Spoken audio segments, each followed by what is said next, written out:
ಕೊಲೆ 8ನೇ ತಾರೀಕು ಆಗಿರ್ತಕ್ಕಂಥದ್ದು.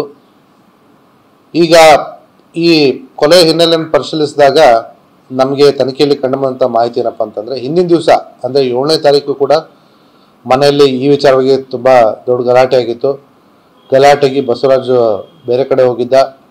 ತದನಂತರ ಮತ್ತೆ ಮರುದಿವಸ ಬೆಳಗ್ಗೆ ಬರ್ತಾನೆ ಮನೆಗೆ. ಮರುದಿವಸ ಬಂದಾಗಲೂ ಕೂಡ ಬೆಳಗ್ಗೆ ಗಲಾಟೆ ಆಗುತ್ತೆ ಅಣ್ಣ ತಮ್ಮಂದ್ರ ನಡುವೆ. ತಂದೆ ಅದನ್ನು ನೋಡಿರ್ತಕ್ಕಂಥದ್ದು ಇದೆ. ತದನಂತರ ಈ ಗಲಾಟೆ ಮುಗಿದು ಹೋಗುವಂಥ ಸಂದರ್ಭದಲ್ಲಿ ರಾಯಪ್ಪ ಹೋಗ್ತಾನೆ, ನಾನು ಕುರಿನ ಮೇಯಿಸ್ಲಿಕ್ಕೆ ಕೆನಲ್ ಹತ್ರ ಹೋಗ್ತಾ ಇದ್ದೀನಿ ಅಂತ ಹೇಳ್ಬಿಟ್ಟು. ಆ ಒಂದು ಮಾಹಿತಿ ಏನು ಇವನಿಗೆ ಲಭ್ಯವಿರುತ್ತೆ ಬಸವರಾಜ್ಗೆ, ಅದನ್ನ ತಲೆಯಲ್ಲಿ ಇಟ್ಕೊಂಡು ಇವನು ತನ್ನ ಫೋನನ್ನು ಮನೆಯಲ್ಲೇ ಚಾರ್ಜಿಂಗಿಗೆ ಇಟ್ಬಿಟ್ಟು ತನ್ನ ಅಣ್ಣನ ಹುಡುಕ್ಲಿಕ್ಕೆ ಹೋಗ್ತಾನೆ.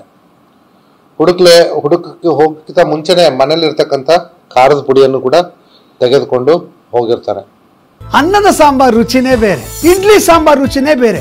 ಇರೋ ಒಂದೇ ಸಾಂಬಾರ್ ಪೌಡರ್ ಅಲ್ಲಿ ಎರಡೂ ಮಾಡಕ್ಕಾಗತ್ತಾ? ಆನ್ಸರ್ ಮಾಡಿ, ಪ್ರೈಸ್ ಗೆಲ್ಲಿ. ಆನ್ಸರ್ ಮಾಡಲು ಕರೆ ಮಾಡಿ. ಅಲ್ಲಿ ಹೋಗಿ ಫಸ್ಟ್ ಕೆನಲ್ ಹತ್ರ ನೋಡ್ತಾನೆ, ಅಲ್ಲಿ ಇರಲ್ಲ. ಮತ್ತೆ ಅಲ್ಲೆಲ್ಲ ಕಡೆ ಹುಡುಕ್ತಾನೆ. ಹುಡುಕದಂಥ ಸಂದರ್ಭದಲ್ಲಿ ಒಂದು ಮರದ ಕೆಳಗಡೆ ಇವನು ಮೃತನಾದಂಥ ರಾಯಪ್ಪ ತನ್ನ ಮೊಬೈಲ್ ಫೋನಲ್ಲಿ ರೀಲ್ಸನ್ನು ನೋಡಿಕೊಂಡು ಕೂತಿರ್ತಾನೆ. ಆ ಒಂದು ಸಂದರ್ಭದಲ್ಲಿ ಇವನು ಹಿಂದ್ಗಡೆಯಿಂದ ಬಂದು ಅವನು ಸ್ವಲ್ಪ ತಿರುಗಿದಂಥ ಸಂದರ್ಭದಲ್ಲಿ ಅವನ ಮುಖದ ಮೇಲೆ ತಾನು ತಂದಿರ್ತಕ್ಕಂಥ ಖಾರದ ಪುಡಿಯನ್ನು ಅವನ ಕಣ್ಣಿಗೆ ಹಾಕ್ಬಿಡ್ತಾನೆ, ಉಜ್ಜುತ್ತಾನೆ, ಮುಖದ ಮೇಲೆ ಎಸಿತಾನೆ. ಅದು ಅವನ ಕಣ್ಣಿಗೆ ಹೋಗಿ ಅವನು ಯಾರು ಏನು ಅಂತ ಗೊತ್ತಾಗದೆ ಒಂದು ಸ್ಥಿತಿಯಲ್ಲಿರ್ತಾನೆ. ತದನಂತರ ಇವನು ಅವನ ಕೊಲೆಯನ್ನು ಮಾಡ್ತಾನೆ, ಕಲ್ಲನ್ನು ತೆಗೆದುಕೊಂಡು ಅವನ ತಲೆ ಮೇಲೆ ಜಜ್ಜಿ. ತದನಂತರ ಏನೂ ಆಗೇ ಇಲ್ಲ ಅನ್ನೋ ರೀತಿಯಲ್ಲಿ ವಾಪಸ್ ಮನೇಲಿ ಹೋಗಿ ಮನೇಲಿರ್ತಾನೆ. ಇಡೀ ದಿವಸ ಅವನು ಬರದೇ ಇದ್ದಾಗ ಇವನು ತಲೆನ ಕೆಡಿಸ್ಕೊಳ್ಳಲ್ಲ. ಕೊನೆಗೆ ಸಂಜೆ ಯಾವಾಗ ಇವನು ರಾಯಪ್ಪ ಕುರಿಯನ್ನು ಮೇಯಿಸ್ಲಿಕ್ಕೆ ತಗೊಂಡೋಗಿರ್ತಾನೋ, ಆ ಕುರಿಗಳು ತಾನಾಗಿ ಕೆಲವೊಂದಿಷ್ಟು ಮನೆಗೆ ಹಳ್ಳಿಗೆ ಬರ್ತವೆ. ಸೊ ಆ ಸಂದರ್ಭದಲ್ಲಿ ತಂದೆ ಹುಡುಕ್ಲಿಕ್ಕೆ ಒಂದು ಪ್ರಯತ್ನ ಮಾಡ್ತಾನೆ. ಸೊ ಆವಾಗ ಇವನು ಕೂಡ ಎಲ್ಲ ಕಡೆ ಹುಡುಕ್ದಂಗೆ ಮಾಡಿ ಎಲ್ಲೂ ಇಲ್ಲ ಅನ್ನೋ ರೀತಿಯಲ್ಲಿ ಒಂದು ಮಾಹಿತಿಯನ್ನು ಮನೆಗೆ ತಂದು ಕೊಡ್ತಾನೆ. ಮರುದಿವಸ ಬೆಳಿಗ್ಗೆ ನಮಗೆ ಶವ ಸಿಗುತ್ತೆ.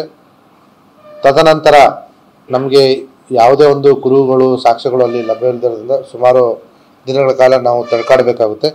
ಬಟ್ ಕೊನೆಗೂ ನಮ್ಮ ಪೊಲೀಸರು ಆರೋಪಿಯನ್ನು ಹಿಡಿಯಲ್ಲಿ ಯಶಸ್ವಿಯಾಗಿದ್ದಾರೆ.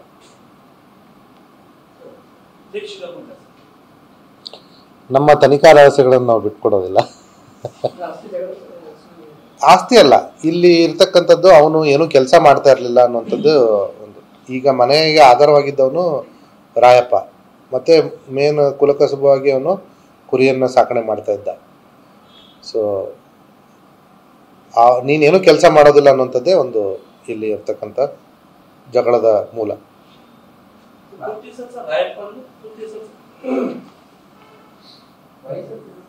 ಏನ್ರಿ? ರಾಯಪ್ಪ ವಯಸ್ಸು 28 ವರ್ಷ.